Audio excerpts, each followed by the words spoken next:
Welcome to the Ellis Talker Show. I'm DV LeBron. Do you have maybe a pergola, maybe some roof needs, maybe you need something built in your house? Check out K&H Construction. He's a local guy, Chris Helm, out of Waxahachie. He'll take care of you. Let him know DV LeBron sent you.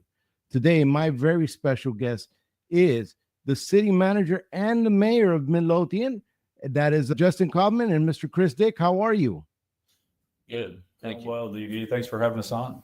Thank you so much for coming on. As you guys know, every year I like to put on the different cities in Ellis County to talk about the budget that was passed, the tax rate, the idea of what an overall look at what the city was thinking when they did this budget for this year that serves you. It's going to affect you and how the city grows, how the city moves. The city is a very dynamic thing. And these two gentlemen, especially the city manager who does the day-to-day, are the ones making those decisions, of course, with a council, Mayor Coffman. I understand that, but as a lead, that these are the decision making that these two gentlemen do. So I love having them on. Thank you guys again for coming on. I'd like to know, because there's always two things. There's the budget that the city manager comes up with. He checks out his departments. You look at the different expenditures that have gone up. You look at some of the things that could go down, and you're coming up with a budget, and you have your little priorities of what you've seen because you run a day to day. And then you have the priority of your bosses, the council that come to you. So this year, Chris, what were the priorities from you coming over to the council? And then I'll get with Mr. Mayor Coffman about his priorities or the council's priorities.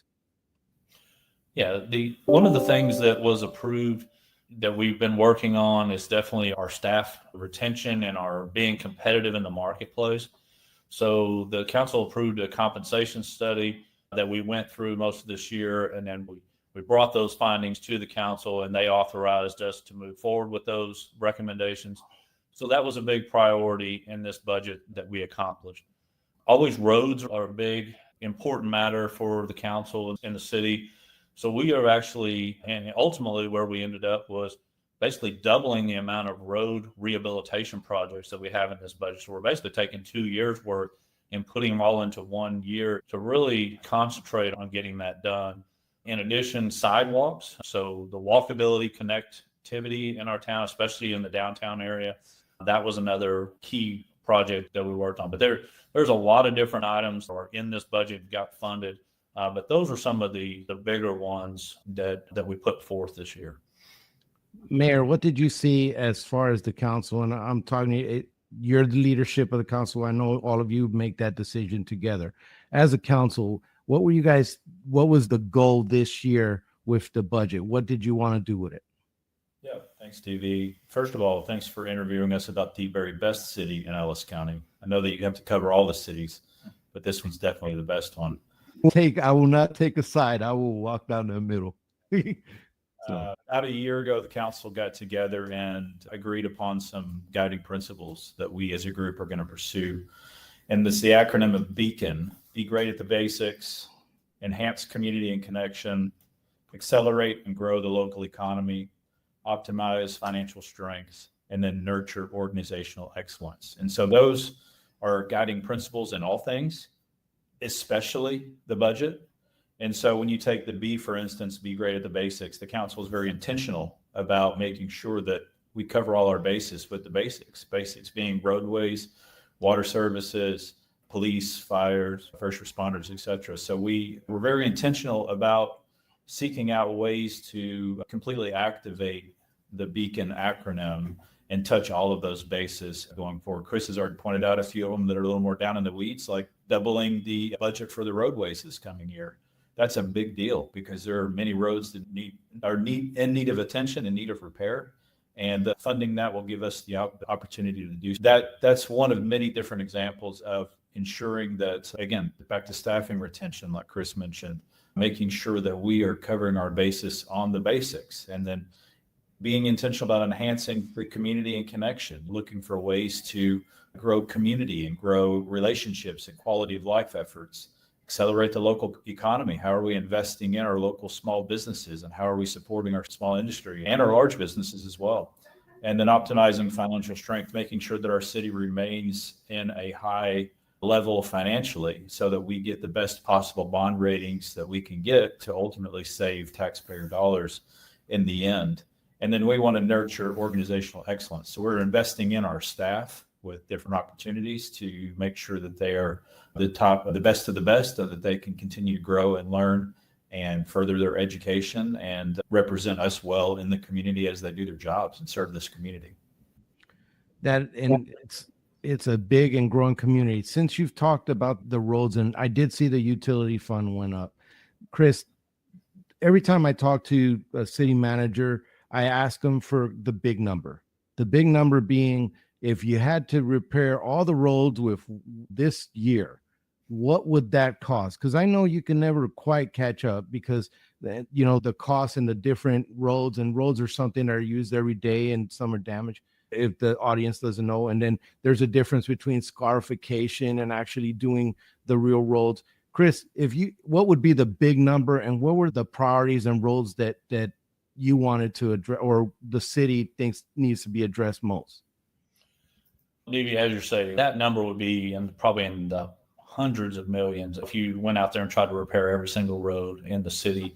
We are continuing along we've got broken up in two different categories. So the number I was mentioning earlier about doing 2 years at once, that's just the rehabilitation, as you mentioned, just going in, scarifying the road, then putting an asphalt overlay over the top of it. But we've also got our bond-related projects that we're working on, such as Mockingbird Lane. We're looking at McAlpin. We're designing that. We've talked about Hayes Road and some of these others. Those are long-term 20-year bond. Well, we go out and issue a 20-year bond and completely do the road and concrete. So we're hitting both of those. I failed to mention earlier when you talked about big priorities, we continued with our bond program. So we did issue the bonds for the recreation center from the voter approval of 2021. We also went out and passed the funding for fire station number 4. When you look at those are major projects that are 20, 30, 40 plus year projects that we're also doing this year, in addition to some of the maintenance related items. But if you try to put a number to every single road, it would easily could be $100 million or more. So there was bond projects that were voted on and that kind of stuff. And I did want to discuss tax rate, because it goes into that a little bit, and I will get deeper into it. But I noticed that the number was a little bit different, Chris, with the number this year. It was 65 is what was voted on and done. But the INS, I think the INS went up and the M&O went down. Is that because of those projects you were talking about that need to get started? That's correct. Like I said, we issued for the $19 million for the recreation center, $15.5 for the fire station. Then we also had some tax notes, which are smaller individual projects. But yes, the issuing of those voter approved bonds, and then even some dollars that were certificates of obligation and or tax notes, in order to get projects done that are needed in the community. I want to go back real quickly on as far as the staffing is concerned, and they did the survey. Mayor, how were we compared to other cities? How did we come in with the way that Midlothian compensates its staff? And what did you see the challenges, Chris, in hiring throughout the year? Yeah, so it's a complex question because there's a lot of different roles and a lot of different jobs within the city, and some were more competitive than others. In some areas, we noticed a definite deficiency within our first responders. And so we were able to, with this budget, go in and correct some of those things, adjust some of the step pay, and then also give increases in the jobs that warranted the increases. And we did that broad scale across the entire staff, but there were some definite deficiencies within some of the different departments that we were noticing were impacting retention of quality employees, and then also attraction to our city from some of the more competitive organizations out there, some of the competitive cities that we're competing against firsthand to attract the very best and the brightest that will obviously serve our community. But I don't want to deflect from that question, but I do want to get back to the bonds real quickly if I could. Yes, of course. Chris mentioned something a minute ago that hasn't been made massively public yet. And are you breaking news here, Mayor? Breaking news. We are, as a part of this budget, like Chris just mentioned, we are implementing the bonds, putting the bond money to work for the rec center. And so that ball is moving down the court. I know there's been a lot of question in the community about the timeline on that facility. But it really strategically all along, it was structured in a way to release that debt into this year's budget, which we're doing. And hopefully we can see some dirt moving. There's a lot of pieces that still have to be assembled for that, but hopefully we'll be able to see some dirt moving on the rec center in the next calendar year. And that will put a big bow on the 2021 bond election, because we are in the process of acquiring all the right of way for the roadways that were promised throughout that bond project. And those roadways will get done. We have completed and opened the beautiful City Hall library, which I hope all of our community comes and enjoys and participates in their government here. And we have just recently, as of last Saturday, did the grand opening for the brand new Public Safety Center, which will service our citizens for the next 50 to 75 years. And the voters voted yes in 2021 to these big projects. And this council and previous councils have gotten them done. And so we've moved forward on some big things that will set us up really into the future. Chris, what were those the bonds that were starting to move on again? Which ones? It was the fire station, the rec, and something else. We also did a tax note, which is for smaller items. Like we're doing a new computer-aided dispatch system for our 911 call center and public safety, equipment purchases, etc. Some of the street repairs that we were talking about earlier come out of that tax note. So smaller items on the tax note, but big from a standpoint of providing service to our citizens. As someone who does the day-to-day, how do we look as far as bond debt, being able to handle the debt that we may have to issue for those things? How is the city doing with debt service? We're doing well. So we have been able to structure our debt where it's a little more front loaded and it's dropping away so that we can have room to bring when we need to, especially to finalize the 2021 projects like the mayor was talking about. We're able to issue that debt without an impact to the taxpayer. And that was the goal all along. When we sold these in 21, we knew it was going to be a phased approach. We weren't just going to issue all $130 million at one time. So we phased that out and still maintain our financial position, which we remain strong, and that's where we intend to stay. We have a top-notch bond rating, which is what, AA or AA plus? Yeah, AA plus.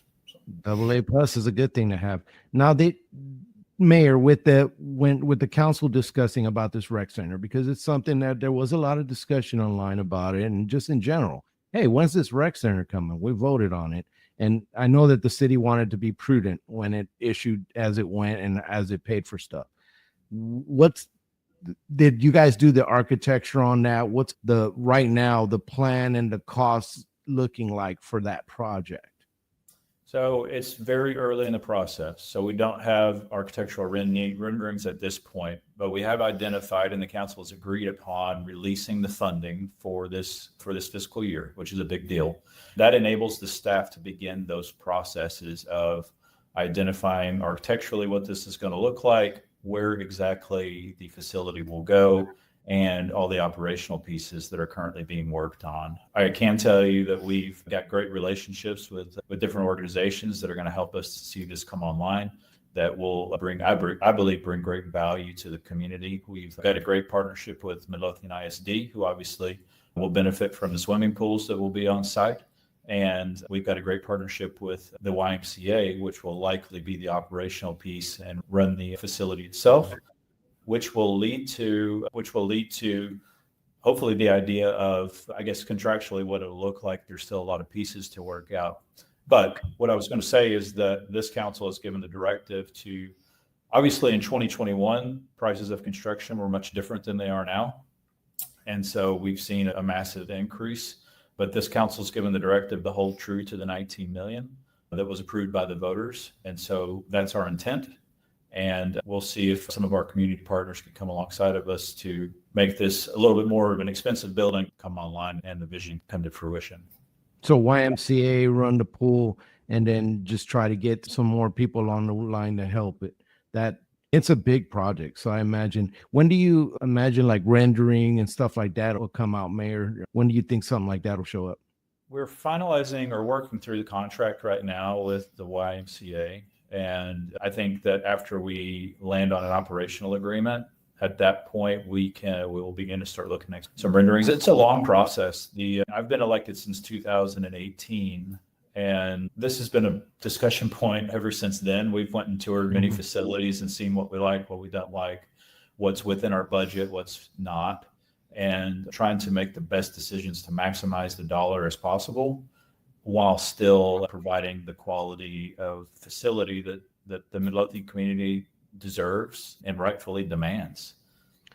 Where, Chris or Mayor, whichever wants to answer this one, where would that be located at?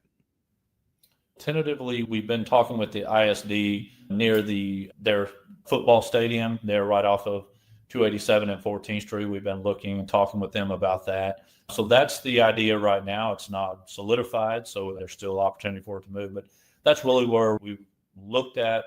That's even where we were looking back in 2020. We did a survey and to try to figure out where the best locations would be, and that was one of them. And that's the one that we've been primarily talking to the school district about. Okay. Now, and shifting gears, what were the tough choices? The yes, this has to be done, but it has to be pushed, and which ones you guys go ahead on this budget here? Yeah, timing has been important. So obviously this bond package passed in 2021. The council immediately identified the public safety center as being priority one, along with the roads that are a long process, because there's a multitude of roads and it's a long process completing a road project, not just from a construction standpoint, but mainly from an acquiring the right of way perspective. And the roads we identified as this is going to be a throughout the term project. So we've been biting off chunks here and there going throughout, but we identified the public safety center as being priority one. Design and implementation of that really started right off the bat as soon as the bonds were approved. City Hall and Library actually came online first. It's a little less of an intensive build than the public safety center was, but we were able to get the two completed really within 6 months of one another, which in itself is a miracle because we run a tight ship here at the city of Midlothian with a skeleton crew.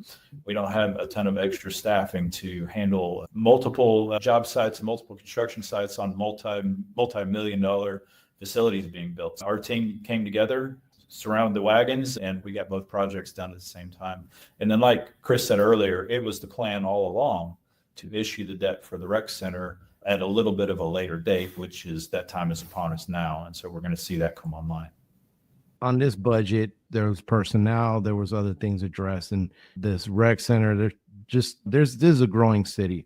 How did you guys balance the needs that are coming up in the future and in this year? How do you guys balance that with trying to control spending in a way that's prudent for the finances, prudent for the taxpayers? Yeah. Great question. Short answer is it's an impossible task. The needs of the city, the needs of the community, the demands of the citizen, and rightfully is quality and is high service levels, and they deserve it and they're going to get it. Also, that costs money. And so this council is very cognizant to the tax impact on the resident and on the businesses that we have here in our community. But we're also well aware of the demands of the resident. And so it's an impossible task to balance the two. This council came together and put our heads together and sharpened our pencils along with fantastic city staff and found areas where we needed to trim or delay, and also put forward good projects that would be reflective of the quality that the citizens demand here in our community. One thing that I've learned in my short tenure here in government, is that you're never going to make everyone happy. There's very passionate people on these very important issues on both sides. Their opinion matters for sure, but it really is the getting into the weeds. It's the multiple day long workshops where we all sit around the table and brainstorm and calculate and go back and forth and stand firm on our convictions and have these healthy debates and dialogue around these financial ideas so that we can best serve our citizens, and then also look for ways to offer tax relief when we can, because I'm like you, DV, and I'm like Chris too. We don't like getting our tax bill either. Also, I want to live in a high quality city. The water to come out of the faucet when I turn it on, I want the police to respond really quickly whenever I have an issue.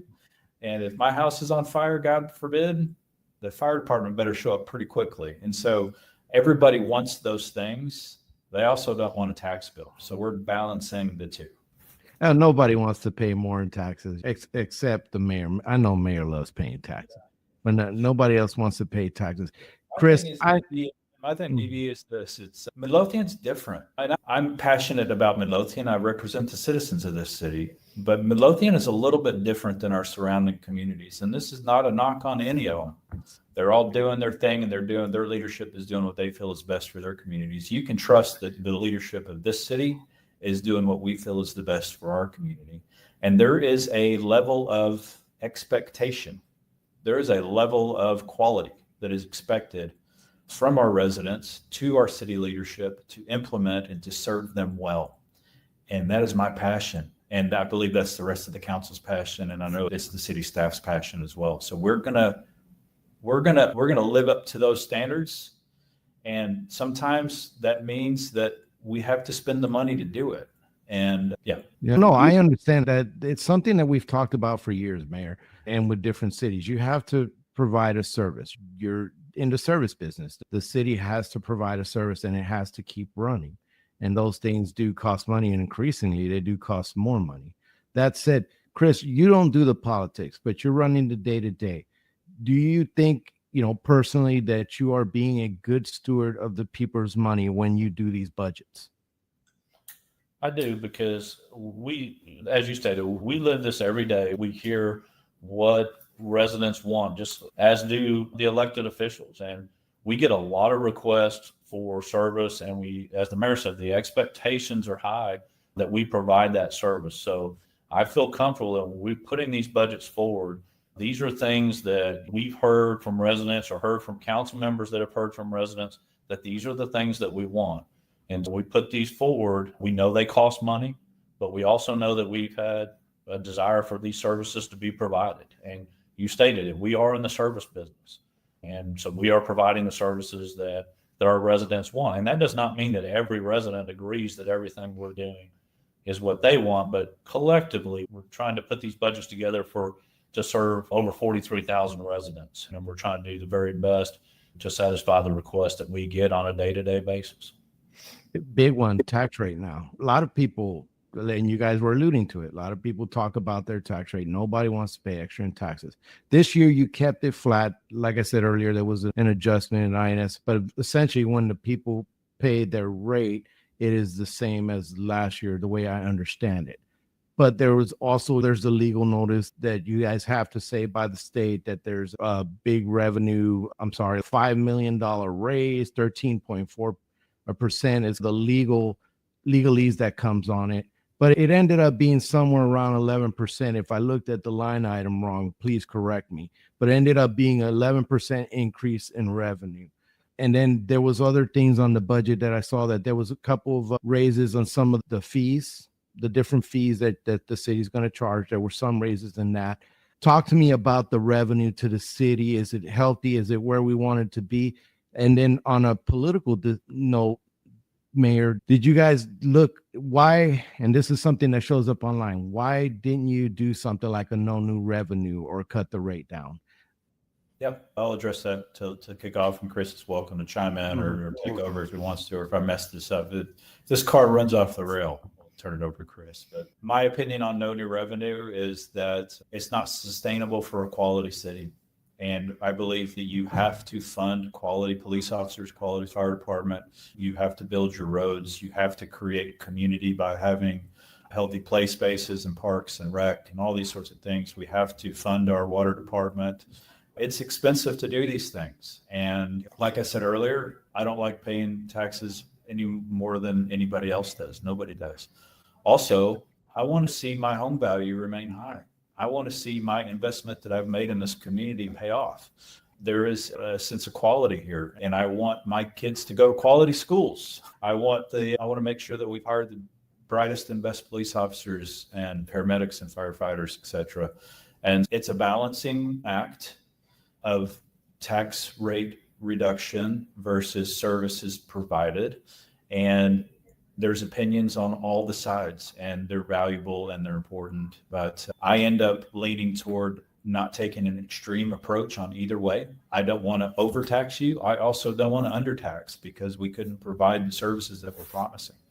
And so I know everybody's got an opinion on which end to be. Some people want extreme services. Others want zero taxes. And so it's really somewhere in the middle where the truth is found. And all that to say that it's a complex discussion. It's a massive balancing act that you can probably see Chris's notebook in front of you of a probably 400-page budget that this council goes through line item by line item. In order for this budget to get to the council, it goes through about an 8-month process where the city staff is working on it and whittling it and working it down and trying to figure out what's priority and what's not. And so it is nearly a year-round task to determine the budget and then figuring out the tax rate that would fund said budget. To address your fees question, there has been some adjustments in some fees to bring us up to speed with some of our surrounding cities, what they charge to rent a park versus what we charge, and just bringing things up to normalcy. But fees are not the primary source of funding anything, really. It's mainly just to cover the cost. If you're going to rent a pavilion, it basically covers at a park. It basically covers the cost to come and pick the trash up and clean the pavilion up after you use it. And they're not money-making opportunities typically, but there may be some other fees that I'm not thinking of that Chris could highlight on. Chris, if you want to chime in on the tax, Chris. Yeah, I think the mayor summed it up. The council a couple of years ago took the extreme, which you can view it as extreme, but it's very beneficial to our residents. They implemented a 20% homestead exemption. That is the maximum allowed by state law. They were intentional with that. They said, we are going to put this in for our residents, but the tax rate itself is going to hold. And that's not saying that it's going to hold forever, but there is a very large exemption that you don't find in too many cities across the state that have this 20% exemption. So we have provided relief, even if it's not in a single number, i.e. the tax rate, to our residents. So I think that's important to highlight. And you have to look at everything. We also looked at, you got to go back to the exemption amounts for over 65 and the disabled folks, that we raised that number to 150,000. That's going to also be some of the higher numbers in the state. And we have the tax ceilings for over 65 and the disabled. So we have given a lot of exemptions to help our residents with that. You can't just take a single number, i.e. the tax rate, and say that relief hasn't been given. This council has been very intentional in doing that over the last 2 or 3 budget cycles. Chris, this is something you would know because you're doing the day-to-day. What's a number that people do not know? There's a few years ago or something like that, in one of the interviews that I was doing, one of the entities in Ellis County were talking about the insurance bill went through the roof. And I think it was the commercial insurance roof went through the roof. Something people don't understand. What's a cost that has been steadily rising that keeps showing up, a big one that people don't know is hitting the city? Oh, all of them? Yeah, it's no different, I think, than what individuals are seeing in their household. You really can't buy anything that has not gone up in price fairly significantly. One that I don't think a lot of people think, now this is on the water utility side, but look at the price of chemicals to treat water is one that is exorbitant. Interest, the cost of personnel is gone up extremely high. We talk about, and the mayor alluded to this earlier when we did our compensation study, the increases were more heavily weighted to fire and police. So our first responders, to be competitive in the market, that was a very big increase from that study. Just trying to think, everything that we purchase, whether it be vehicles or police vehicles, fire trucks, et cetera, they've all increased dramatically in cost compared to just 3, 4, 5 years ago. You're doing a new fire station. There'll probably be a new fire truck. What do those things cost nowadays? I think just the fire engine, I believe, if I remember right, is about $1.2 million. Though another issue we faced, we had to order the thing 3 years in advance. That's the lead time for a fire truck right now. Ambulances, getting in front of it.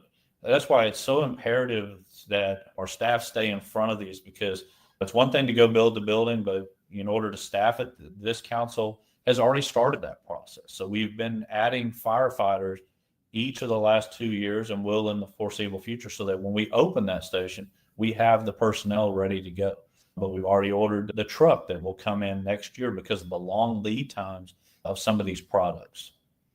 Wow. In order to keep the budget steady, in order to keep the tax rate steady and keep it from having to increase, you have to be thinking 3 and 4 and 5 years out.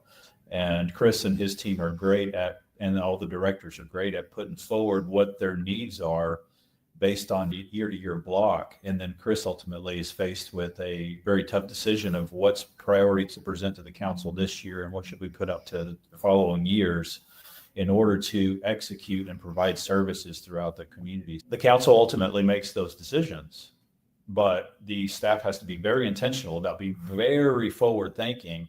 Otherwise, in the hypothetical, if we didn't do that, we would probably be going to a singular budget to buy 2 or 3 fire trucks, which would dramatically potentially increase the tax rate. So we're hoping to keep it as steady as possible, keep everything very forward thinking and very calm when it comes to the tax rate moving up and down. Before I move on, the one thing I didn't ask Chris was, as far as bond debt, the rates are interesting. I think Jerome Powell's going to come down and bring them down. I guess that's the thing, that he's supposed to come down if he hasn't already. Rates bumped up there for a little while. How did that affect what you're getting on those bonds? Our bond rate, I think our true interest cost, that's the number we typically look at after all the premiums, et cetera, are taken in. I think ours was right around 4.25, give or take. So about 4.25%. Sure, it is higher than what we saw 5 years ago when we were in the 2 and 3% range, but it's not astronomical. 4.25 is not a bad interest rate. We also have the ability at some point in the future, if rates really drop dramatically again back to those record lows, then we could refinance the debt at a later point. But I think we're seeing very competitive rates. And to Chris's point earlier, he and his team are structuring them to where they're getting paid off early. And so we're structuring the debt so it's front loaded so that we don't have to pay as much interest in the long run. And love or hate debt, I personally am not a huge fan of debt. The way the state legislature has structured the cities and the school districts' abilities to service their community requires it. And so it's the sandbox in which we're made to play. And so we have to play within that sandbox and institute debt in order to adequately provide and serve the city. If that law changes, I will be the happiest person in the world, but we'll have to find a different solution because the sandbox will be redefined. We'll figure out how to play in that box at that point. Chris, that's great that you mentioned that, Mayor. But Chris, when you're doing your day-to-day, what the state does, and the state had a whole legislative session before all the other stuff that they were doing things with the different controls on the city. How is that affecting your day-to-day?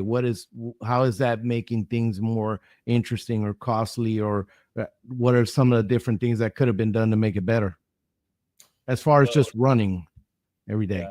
The mayor mentioned it, where we have seen our biggest struggle is staffing, because those are recurring costs that under the state's mandate of the 3.5% cap, which is on the operations side, we cannot fund the number of staff that we really feel like we need in this organization. So thus, the mayor talked about it, we run very lean from a staffing standpoint. So, sorry to interrupt.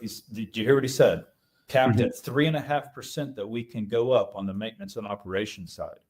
What is the average inflation rate right now? Over 3.5%. And so it's impossible to keep up. Sorry to interrupt. I just wanted to point that out. And so what we have seen, I agree with the mayor. I do not like the debt either. We were more, going back years ago, we were on a more pay-as-you-go basis where we could fund things that we now have to look at debt mechanisms to fund it, even if it's a 1 or 2 year maturity, like a short-term tax note, in order to do this. But that's what you're seeing in the restructuring of how our operations are because of some of these caps that are put in place. And so it makes it very difficult on an operational side of things, where we are a very fast growing city. We need to be adding more staffing than we are, but we just can't. And we're going to be conservative. We're not going to overstretch our budget by putting a lot of people on and then facing any kind of downturn where we possibly have to lay them off. So that is where we're seeing it on a day-to-day basis. So all of just the basics of operating the government are pushing capital related items, which we need to operate. They're pushing them more to the debt service side of the equation. Wow. That's a lot in the finance sector of going through a city. There's a lot to it. Do you think that, Mayor, the city does a good enough job communicating this stuff to the people of Midlothian? I love that you guys come on my show. I do appreciate that. I'm so grateful for the entities in Ellis County that give me their time, including you guys. Thank you.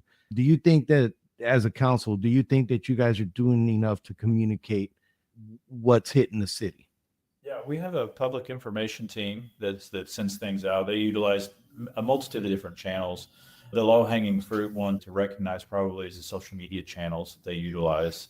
But there is a ton of information on the city's website. In fact, it's probably the most thorough website that I've ever used. And it has everything from GIS maps to recently approved projects to you can do a multitude of things. And I would point people toward the city's website as a priority source of information. And then as a secondary source, the social media channels. And so short answer to your question is yes, I think the city is made huge steps as far as trying to be open and transparent and communicate to the people. And as DV, we've talked about in the past, I'm a communicator by nature. Like we want to bridge the gap between the confusion that comes from the unknown and bring some clarity to clear communication, clears up issues. And so I want to make sure that we are being as forthright and as forthcoming as we can possibly be and be as transparent and show the people that this is their city. This is their government. We are sitting in their city hall right now. And so they should be in the full know of all things.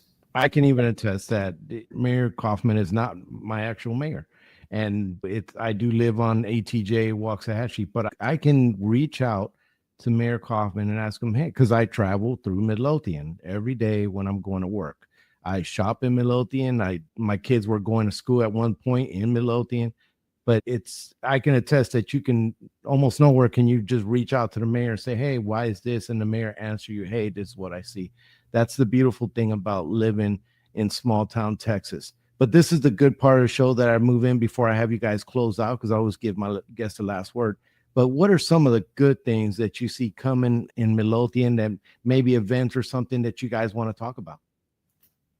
Yeah, there's a lot going on where, like you mentioned, there's a lot of activity in our community, a lot of growth.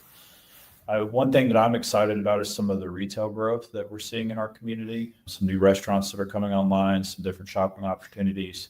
And the reason why is because those sales tax dollars need to stay here. Midlothian residents should have the ability to shop in their own communities and support their own business owners here in town. That in turn goes to support the city budget, and it goes to support our parks and all of our different departments that we have here. So it makes quality of life better. And so that's one thing I'm very excited about. Another thing I'm very excited about is our downtown sector. There's been a huge initiative within our community, within the city's leadership, to revitalize downtown and to invest heavily into downtown. There's an approved park plan for an expansion of Heritage Park, which would lead up into and be a grand entry point into the beautiful city hall that we're in now. So those are two things that I'm very excited about. And then I'd be remiss if I didn't mention all the different community events. I'm a community guy, showing up to the concerts in the park, meeting my neighbors, showing up to the 4th of July events, the parades, all the even with the school district, the homecoming stuff and football games and all those things. Getting to know my neighbor is what really brings a high quality of life to the community. Yeah, you're always everywhere. Yeah, I know that you get paid the big bucks to be the mayor of Midlothian, but you are always everywhere and to be seen. But gentlemen, I know I went over, and I do apologize so much for that. I wanted to cover this information. Chris, thank you so much again for coming on the show and just giving those day-to-day things that maybe the political stuff doesn't cover. And Mayor, thank you so much again. Can you guys stick around after the show real quick? Yeah, absolutely. Thank you, gentlemen.